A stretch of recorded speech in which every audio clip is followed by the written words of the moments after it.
আপনারা দেখছেন SR24x7 news. গত সপ্তাহেই কলকাতাতেই সাসেক্স ইউকে থেকে একজন প্রফেসর এসেছিলেন, ডক্টর টুল। উনি একটা দারুণ একটা কনক্লুশনের কথা বললেন, অনেক গবেষণা করে। উনি বললেন ক্লাইমেট চেঞ্জ অনেক দ্রুত হচ্ছে। দুই, গরম দেশে বেশি এফেক্ট করছে ঠান্ডা দেশের তুলনায়। এবং তিন, গরিব দেশে বেশি এফেক্ট করছে। গরম দেশ গরিব দেশ মানে সিঙ্গাপুর আর ভারতবর্ষের কথা ভাবুন, দুটোই বিষুব রেখার কাছাকাছি গরম দেশ, কিন্তু যেহেতু ভারতবর্ষ গরিব, সুতরাং তার উপর এফেক্টটা অনেক বেশি পড়ছে। অনেক অঙ্ক করে স্ট্যাটিস্টিক্স বুঝিয়েছেন।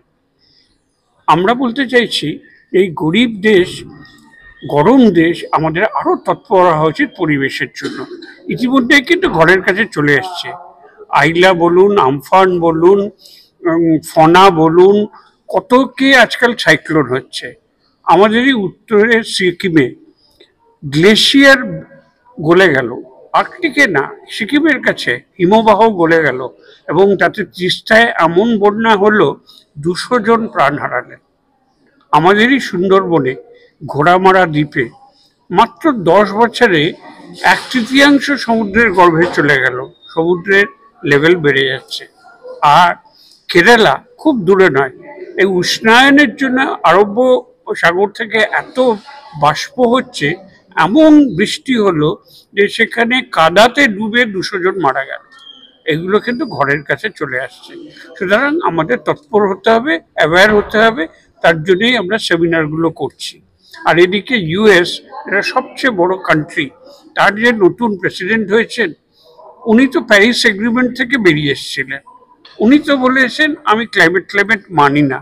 তাহলে আমাদের বাঁচাতে হবে, আমেরিকা আমাদের বাঁচাবে না। তাহলে কি করতে হবে? টেকনোলজির সাহায্য নিতে হবে। এই জন্য আমরা বলছি আর্টিফিশিয়াল ইন্টেলিজেন্স, শুধু তাই নয়, অন্যান্য ইমার্জিং টেকনোলজি যত আছে এক্ষুনি ভারতবর্ষে, কারণ ভারতবর্ষে গরম দেশ, ভারতবর্ষ গরিব দেশ, আমাদের এক্ষুনি না করলে আমাদের সব বাড়ি ঘর কলকাতা পর্যন্ত জলের তলায় ডুবে যাবে, বেশি দিন নয়। সুতরাং সবাই মিলে চেষ্টা করতে হবে। আমরা দেশ বিদেশের জ্ঞানী বিজ্ঞানী লোকরাদের ডেকে কি করা যায় এই নিয়ে চিন্তা ভাবনা করি। হয়তো নগরায়ন যাকে বলে, কারণ পাখিরা তাদের ন্যাচারাল হ্যাবিটেট হারিয়ে ফেলছে, কিন্তু নিঃসন্দেহে তার থেকেও পরিবেশের একটা জায়গা আসছে।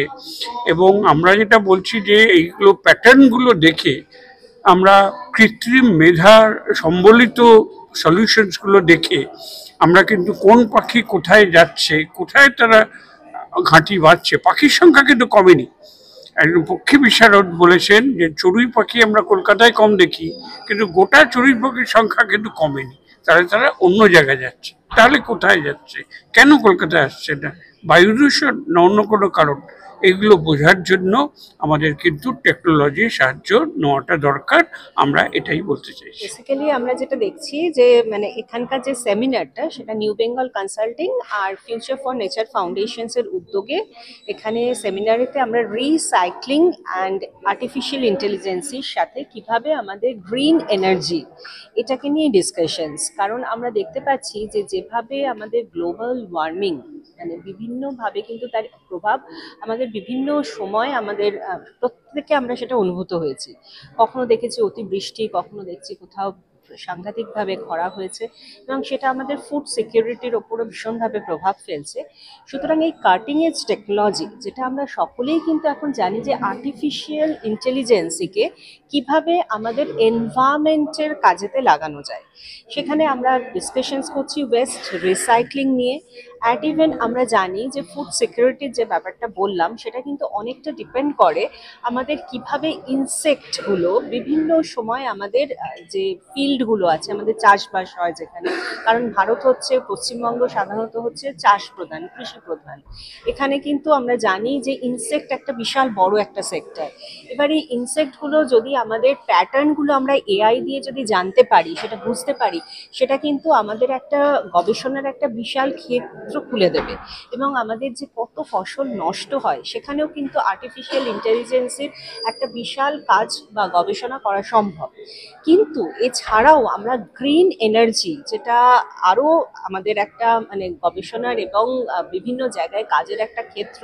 কারণ আমরা দেখেছি যে COP29 যেটা হয়েছে সেখানে কিন্তু ফসিল ফুয়েলস কিন্তু এখন একেবারে ইউজের জন্য আমরা চাইছি না, কারণ কার্বনের মাত্রা ভীষণভাবে বেড়ে যায়। কারণ ফসিল ফুয়েলসে আমাদের প্রত্যেকের বাড়িতেই আমরা দেখেছি যে আমরা গাড়ি ব্যবহার করছি এবং আমাদের ভারতের মতো দেশে কিন্তু আমরা অনেকটা স্কুটি বা টু হুইলার্সের উপর ডিপেন্ডেন্ট। আমাদের যে ইকোনমিক্যাল কন্ডিশনস সেখানে আমরা অনেক সময় ফোর হুইলার ছাড়াও প্রচুর পরিমাণে টু হুইলার্স ইউজ করি এবং এই কারণে যে এত পরিমাণ যে আমরা ফসিল ফুয়েলস ইউজ করছি তার জন্য কিন্তু আমাদের এই বাতাসে কার্বনের মাত্রা ভীষণভাবে বাড়ছে।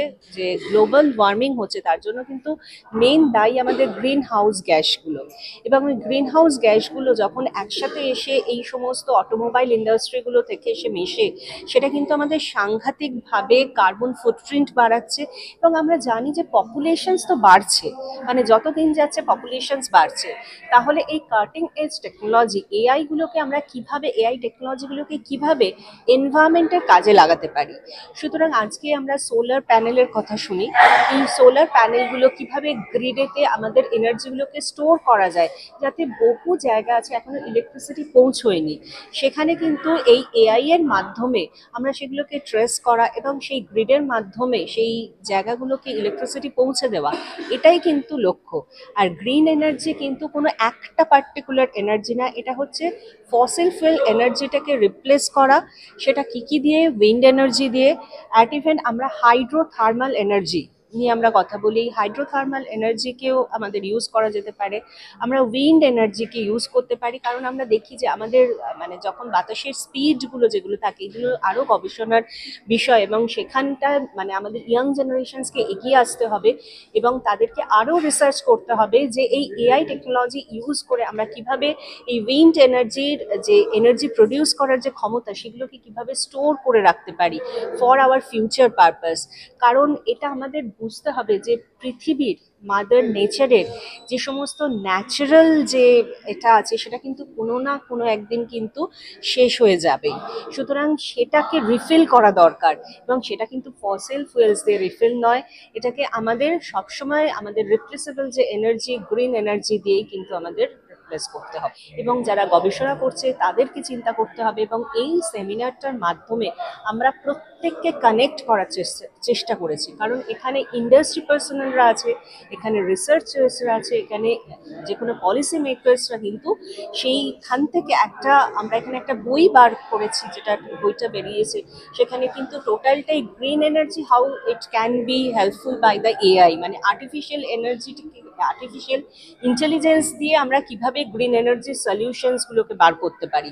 এখানে প্রত্যেক যারা স্পিকার্সরা তারা সারা পৃথিবী থেকে এসেছে এবং তারা সেটা নিয়ে ডিসকাশনস করছে। সুতরাং আশা করব মানুষ সচেতন হবে এবং এই ধরনের সলিউশনসগুলোকে আরও ইমপ্লিমেন্ট করার চেষ্টা করবে তার রিয়েল কার্যক্ষেত্রে।